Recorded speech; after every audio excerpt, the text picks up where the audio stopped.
Assalamualaikum warahmatullahi wabarakatuh.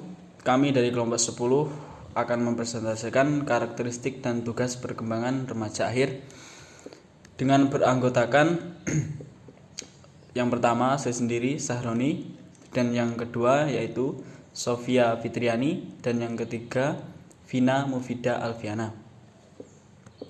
Oke, kita lanjut pembahasan selanjutnya atau pembahasan yang pertama, yaitu pengertian karakteristik dan tugas perkembangan remaja akhir. Pertama, pengertian remaja akhir adalah masa yang berlangsung dari usia 18 sampai 21 tahun, dan masa ini merupakan konsolidasi menuju periode dewasa ditandai dengan pencapaian 5 hal. Yang pertama, minat yang makin mantap terhadap fungsi-fungsi intelektual, dan yang kedua, egonya mencari kesempatan untuk bersatu dengan orang-orang lain. Yang ketiga, terbentuknya identitas seksual yang tidak akan berubah lagi. Dan yang keempat, egosentrisme atau terlalu memusatkan perhatian pada diri sendiri diganti dengan keseimbangan antara kepentingan dengan orang lain. Dan yang terakhir, yaitu tumbuh dinding yang memisahkan diri pribadinya dan masyarakat. Selanjutnya yang kedua yaitu karakteristik perkembangan remaja akhir. Dibagi beberapa poin. Yang pertama yaitu pertumbuhan fisik, pertumbuhan meningkat dan mencapai puncak kecepatan. Dan yang kedua yaitu kemampuan berpikir, yaitu pada tahap remaja akhir mereka telah mampu memandang masalah. Dan yang ketiga yaitu identitas.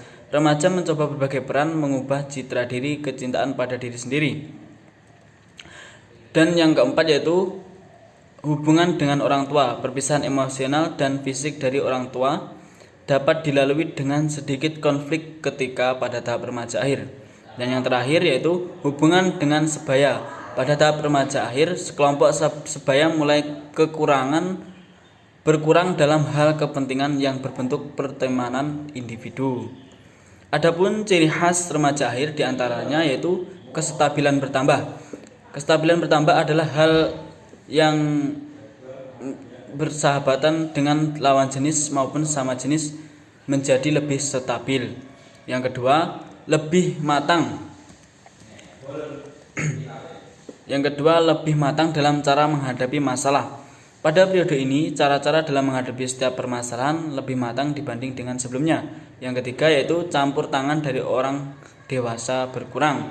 Dan yang keempat, ketenangan emosional bertambah. Yang kelima, realistis bertambah. Dan yang keenam, lebih banyak perhatian terhadap lambang-lambang kematangan. Selanjutnya yaitu tugas perkembangan remaja. Menurut Robert J. Havigus mengatakan bahwa tugas perkembangan adalah tugas yang muncul pada saat sekitar satu periode tertentu dari kehidupan individual. Adapun tugas perkembangan utama pada tahap remaja akhir adalah yang pertama, mencapai kemandirian seperti yang dicapai pada remaja pertengahan. Yang kedua, membentuk pribadi yang bertanggung jawab. Yang ketiga, mempersiapkan karir ekonomi. Yang keempat, membentuk ideologi pribadi yang di dalamnya juga meliputi penerimaan terhadap nilai dari sistem etik. Delikuensi remaja dan penanganannya. Delikuensi pada umumnya merupakan produk dari konstitusi defektif dari mental dan emosi-emosi. Bentuk delikuensi terbagi menjadi dua, yaitu delikuensi sosiologi dan individual. Menurut Jamaluddin, contoh-contoh dari perilaku menyimpang antara lain terlambat pelajaran, kabur dari sekolah, absen dari sekolah, berontak terhadap aturan sekolah, berbohong, dan lain sebagainya. Sedangkan faktor-faktor yang mempengaruhi perilaku menyimpang pada remaja antara lain yang pertama yaitu kelalaian orang tua dalam mendidik anak. Dan yang kedua, perselisihan atau konflik dengan orang tua. Dan yang ketiga, perceraian orang tua. Ini sangat fatal akan terjadi ini. Akan rusak jiwa anak itu, semangat anak pun tidak akan berkorbar lagi karena ada masalah dalam hati dan pikirannya. Yang keempat atau selanjutnya yaitu penjualan alat kontrasepsi yang kurang terkontrol. Dan yang kelima, hidup menganggur, pengangguran, nggak ada kerjaan. Yang keenam, kurang dapat memanfaatkan waktu luang, terlalu sibuk dengan gadget, terutamanya game online mungkin. Yang ketujuh yaitu pergaulan negatif, pergaulan dengan kawan-kawan yang kurang baik. Dan yang kedelapan yaitu sikap perlakuan orang tua yang buruk terhadap anaknya ataupun kasar dalam mendidik. Yang kesembilan yaitu kehidupan ekonomi yang fakir atau miskin. Yang kesepuluh yaitu diperjualbelikan minuman keras dan nazar secara bebas. Yang kesebelas yaitu kehidupan moralitas masyarakat yang bobrok atau masyarakat sekelilingnya bobrok seperti itu. Yang ke-12 beredarnya film-film atau bacaan-bacaan porno. Jadi otaknya itu sudah isinya seperti itulah. Penanganan dari semua permasalahan tadi yaitu mencegah semakin merebaknya penggunaan naza, free sex, kriminalitas, tawuran maupun bentuk penyimpangan lainnya oleh remaja. Maka diperlukan upaya-upaya sebagai berikut. Yang pertama, memberikan informasi kepada remaja khususnya tentang bahaya naza dan hukuman menurut agama. Itu tidak boleh. Yang kedua, pemberantasan naza oleh pemerintah. Yang ketiga, meningkatkan bimbingan agama kepada remaja di lingkungan keluarga, sekolah, dan masyarakat. Yang terakhir yaitu pemerintah bekerja sama dengan pihak terkait untuk menciptakan iklan kehidupan yang kondusif bagi kenyamanan sosio-fisiologis dan kehidupan. Selain itu, tindakan represif yang harus dilakukan adalah menindakkan pelanggaran norma-norma sosial dan moral, baik di rumah maupun di sekolah. Selanjutnya, tindakan kuratif dan rehabilitas dapat dilakukan setelah tindakan pencegahan lainnya dilaksanakan dan dianggap perlu. Tingkah laku remaja pelanggar tersebut misalnya adalah dengan memberikan pendidikan lagi. Pendidikan tersebut diulangi melalui pembinaan secara khusus yang sering ditangani oleh lembaga khusus maupun perorangan yang ahli di bidang tersebut. Mungkin itu saja dari saya. Apabila ada kurang lebihnya dari saya mohon maaf. Akan dilanjutkan materi selanjutnya yaitu tentang tahap-tahap pertumbuhan dan perkembangan sejak dini hingga remaja serta perkembangan yang terjadi pada masa remaja akhir saat ini. Maka akan dilanjutkan oleh rekan saya yaitu Sofia Fitriani. Terima kasih.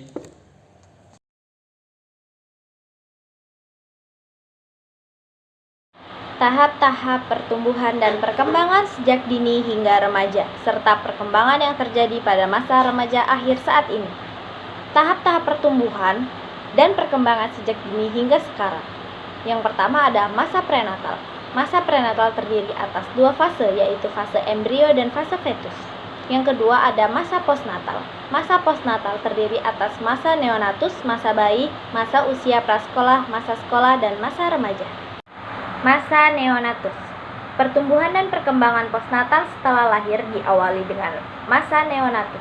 Pada masa ini terjadi proses adaptasi semua sistem organ tubuh. Yang kedua ada masa bayi. Masa bayi dibagi menjadi dua tahap perkembangan. Tahap pertama anak usia 1-12 bulan. Pertumbuhan dan perkembangan pada masa ini dapat berlangsung secara terus-menerus. Kemudian tahap kedua usia 1-2 tahun. Kecepatan pertumbuhan pada masa ini mulai menurun dan terdapat percepatan pada perkembangan motorik. Ketiga, masa usia prasekolah. Perkembangan pada masa ini berlangsung stabil dan masih terjadi peningkatan pertumbuhan dan perkembangan, khususnya pada aktivitas manusia dan kemampuan kognitif. Kemudian, masa sekolah. Perkembangan masa sekolah ini lebih cepat dalam kemampuan fisik dan kognitif dibandingkan dengan masa usia prasekolah. Yang kelima, masa remaja. Pada tahap perkembangan remaja, terjadi perbedaan pada perempuan dan laki-laki. Kemudian, 2. Perkembangan yang terjadi pada masa remaja akhir saat ini. Garis pemisah antara remaja awal dan remaja akhir berada di sekitar usia 17 tahun, yang rata-rata remaja berada pada sekolah menengah atas atau SMA. Ketika remaja duduk di kelas terakhir, orang tua menganggap anak hampir dewasa dan berada di ambang perbatasan untuk memasuki dunia kerja serta melanjutkan ke perguruan tinggi. Sehingga pada usia 18 tahun ke atas, rata-rata remaja memasuki perguruan tinggi dan beralih profesi dari siswa menjadi mahasiswa. Seiring dengan perkembangan zaman, maka kemajuan teknologi semakin pesat yang dampaknya membawa kemudahan pada manusia dalam berkomunikasi dan berhubungan dengan orang lain. Teknologi juga membuat sesuatu menjadi lebih sederhana. Melalui media ini, manusia dapat dengan mudah berhubungan dengan berkomunikasi dengan sesama tanpa terhalang jarak, waktu, dan tempat. Media komunikasi ini disebut internet. Internet merupakan sarana inti dari komputer untuk berkomunikasi. Proses komunikasi yang menggunakan perangkat komputer berjaringan internet sebagai media komunikasi ini biasa disebut dengan Computer Mediated Communication atau CMC.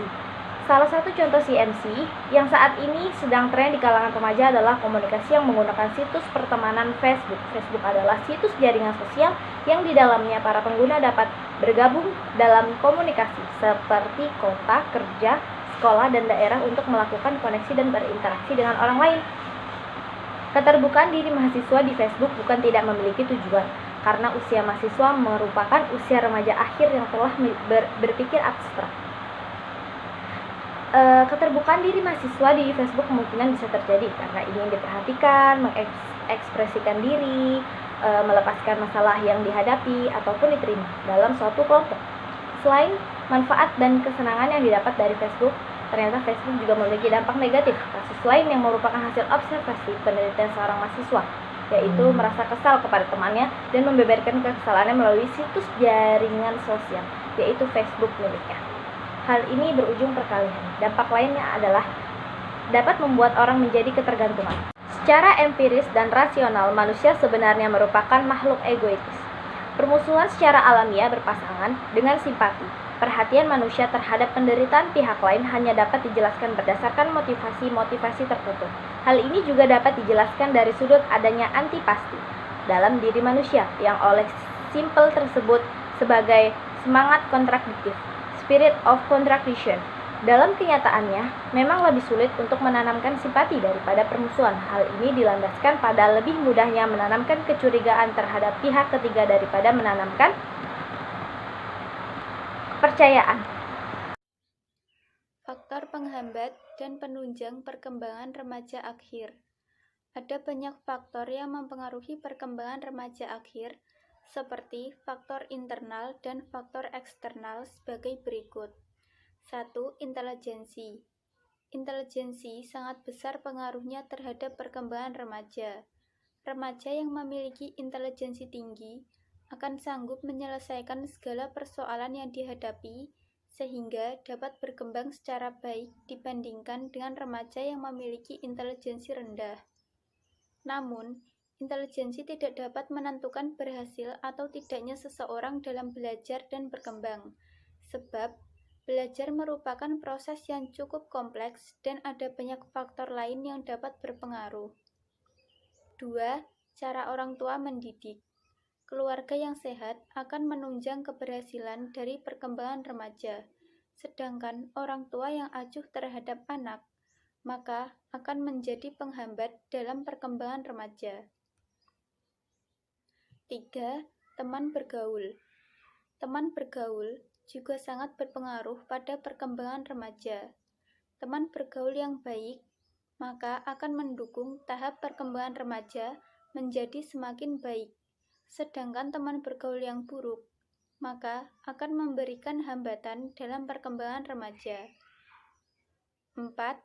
Fisik dan motorik. Usia remaja lekat hubungannya dengan pertumbuhan fisik yang cepat dan menjadi hal penting di usia remaja.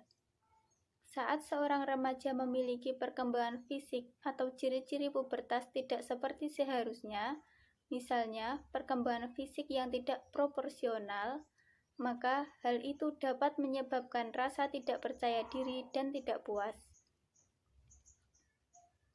5. perkembangan kognitif dan bahasa. Pada masa remaja, kemampuan intelektual juga berkembang secara pesat. Saat seorang remaja tidak mendapat kesempatan untuk mengembangkan kemampuan intelektualnya, khususnya dalam pendidikan di sekolah, seperti mengenal dan mendalami kemampuan berbahasa asing, maka akan menjadi penghambat perkembangan remaja.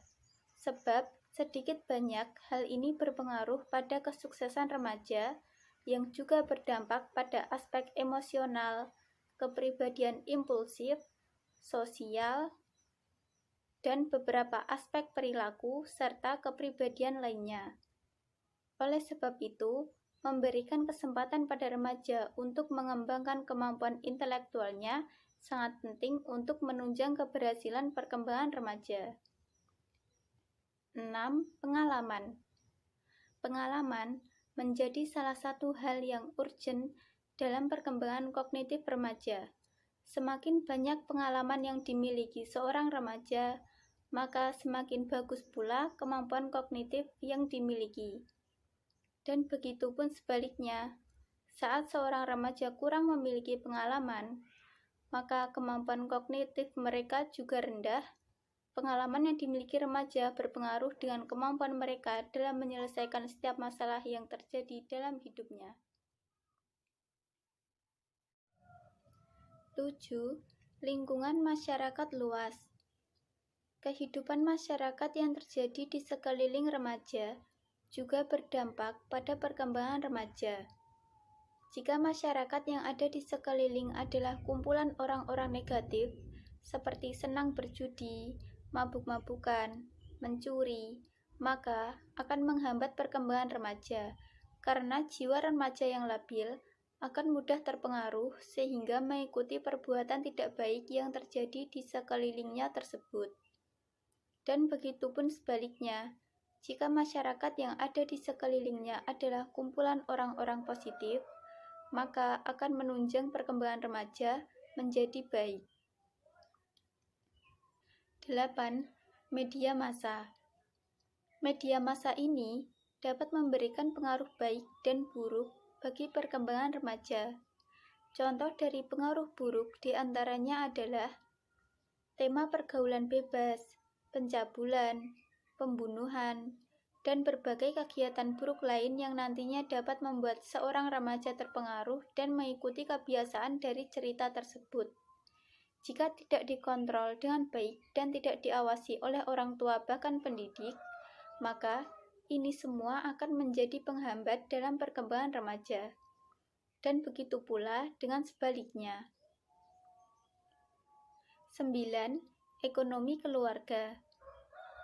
Ekonomi keluarga juga memiliki peran penting dalam proses perkembangan remaja. Remaja yang berasal dari keluarga kurang mampu, maka akan mengakibatkan anak selalu mengalami kesedihan dan muncul macam-macam sifat yang tidak baik lainnya, seperti minder dalam pergaulan. Bahkan, tidak jarang pula remaja sudah harus mencari nafkah untuk membantu keuangan keluarga, yang akhirnya hal tersebut menjadi penghambat dalam perkembangan remaja. Lain halnya dengan anak yang berasal dari keluarga mampu, yang kebutuhan ekonominya dapat terpenuhi semua, maka perkembangan remaja tersebut dapat berjalan dengan baik. 10. Motivasi. Motivasi merupakan pendorong seseorang untuk melakukan sesuatu hal. Dapat berasal dari diri sendiri ataupun orang lain. Saat remaja kurang termotivasi, maka hal yang terjadi adalah semakin malas dalam mengusahakan sesuatu yang akhirnya dapat menghambat cita-cita serta perkembangan remaja. Dan begitu pula dengan sebaliknya. 11. Bakat. Bakat merupakan potensi yang dapat mempengaruhi aktivitas seseorang. Setiap orang sebenarnya sudah dikaruniai banyak bakat yang berbeda yang dapat digunakan untuk mendukung perkembangan hidup. Namun, karena faktor malas dalam menggali bakat yang ada dalam diri sendiri, maka yang terjadi adalah seseorang terlihat seperti tidak memiliki arti. Hal tersebut juga menjadi penyebab lemah mental pada remaja, sehingga tidak bisa melakukan apapun dalam kehidupannya, lalu akhirnya membuatnya putus asa dan semakin terpuruk. 12. Emosi. Perubahan fisik yang dialami remaja akan berpengaruh pada perubahan psikologis, di mana emosi akan lebih tinggi dan lebih intens dibandingkan biasanya dan akhirnya timbul gangguan psikologis remaja. Emosi ini tidak selamanya akan terjadi dan akan hilang seiring bertambahnya usia. Namun, jika tidak ditangani dengan baik, maka akhirnya dapat membentuk remaja menjadi pribadi yang buruk dan akan terbawa hingga mereka dewasa. Upaya mendidik guna mengoptimalisasikan potensi aspek perkembangan remaja akhir. Adapun upaya-upaya yang dapat dilakukan diantaranya yaitu 1. Membantu mengembangkan sikap apresiatif terhadap postur tubuh atau kondisi dirinya. 2. Memberikan pelatihan untuk mengembangkan keterampilan dalam memecahkan masalah atau mengambil keputusan. 3. Melatih untuk mengembangkan resiliensi atau kemampuan bertahan dalam kondisi sulit dan penuh godaan. 4. Memupuk spirit keagamaan melalui pembelajaran pendidikan agama Islam secara humanis dan lebih toleran. 5. Mendidik remaja agar mereka mampu membentuk kepribadian yang sehat bagi dirinya dan juga orang lain. Demikianlah presentasi dari kelompok kami. Ada kurang dan lebihnya kami mohon maaf. Wabillahi taufik wal hidayah, waridho wal inayah. Wassalamualaikum warahmatullahi wabarakatuh.